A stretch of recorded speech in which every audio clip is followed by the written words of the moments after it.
అభిమానుల నిరీక్షణ ఫలించింది. 2023 వన్డే ప్రపంచ కప్లో అదరగొట్టిన స్టార్ పేసర్ మహమ్మద్ షమి మళ్ళీ రీఎంట్రీ ఇచ్చాడు. గాయం తర్వాత సర్జరీ, ఫిట్నెస్ సమస్యలతో ఇబ్బంది పడిన ఈ వెటరన్ పేసర్ దేశవాళీ మ్యాచ్లు ఆడినా పలు కీలక సిరీస్లకు ఎంపిక అవ్వలేదు. దీంతో అతని ఫిట్నెస్పై పలు అనుమానాలు నెలకొన్నాయి. కోలుకున్నాడంటూ వార్తలు రావడం, కెప్టెన్ రోహిత్ శర్మ దానికి భిన్నంగా స్పందించడంతో సెలెక్టర్లు బోర్డర్ గవాస్కర్ ట్రోఫీకి సైతం అతన్ని పక్కన పెట్టారు. కానీ అదే సమయంలో దేశవాళీ క్రికెట్లో షమి ఆడడం ఆశ్చర్యం కలిగించింది. పూర్తి ఫిట్నెస్ లేకుండానే దేశవాళీ మ్యాచ్లు ఆడుతున్నాడు అన్న డౌట్స్ కూడా వచ్చాయి.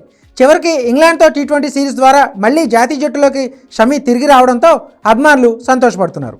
దాదాపు 14 నెలల తర్వాత షమి టీమిండియాలోకి వచ్చాడు. అలాగే 2 ఏళ్ల తర్వాత అంతర్జాతీయ T20 ఆడబోతున్నాడు. నిజానికి షమిని T20 ఫార్మేట్కు సెలెక్టర్లు పరిగణలోకి తీసుకోవడం లేదు. ఈ వెటరన్ పేసర్ చివరిసారిగా 2023 T20 వరల్డ్ కప్ సెమీస్లో ఆడాడు. ఆ తర్వాత వన్డేలకే పరిమితమయ్యాడు.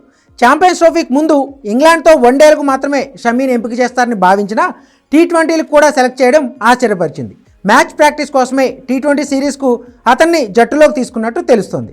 ఎందుకంటే షమి ఫిట్నెస్పై మొదటి నుంచి గందరగోళం నడుస్తుంది.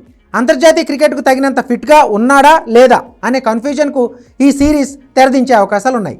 అదే సమయంలో జట్టులో ఒక సీనియర్ పేసర్ ఉండాలన్న ఉద్దేశంతో కూడా షమిని ఇంగ్లాండ్తో సిరీస్కు తీసుకున్నట్టు సమాచారం. కాగా 2023 వన్డే వరల్డ్ కప్లో షమి అద్భుతంగా బౌలింగ్ చేశాడు. 7 మ్యాచ్ల్లో 24 వికెట్లు పడగొట్టాడు. దీంట్లో 3 సార్లు 5 వికెట్లు, ఒకసారి 4 వికెట్ల ప్రదర్శన ఉంది.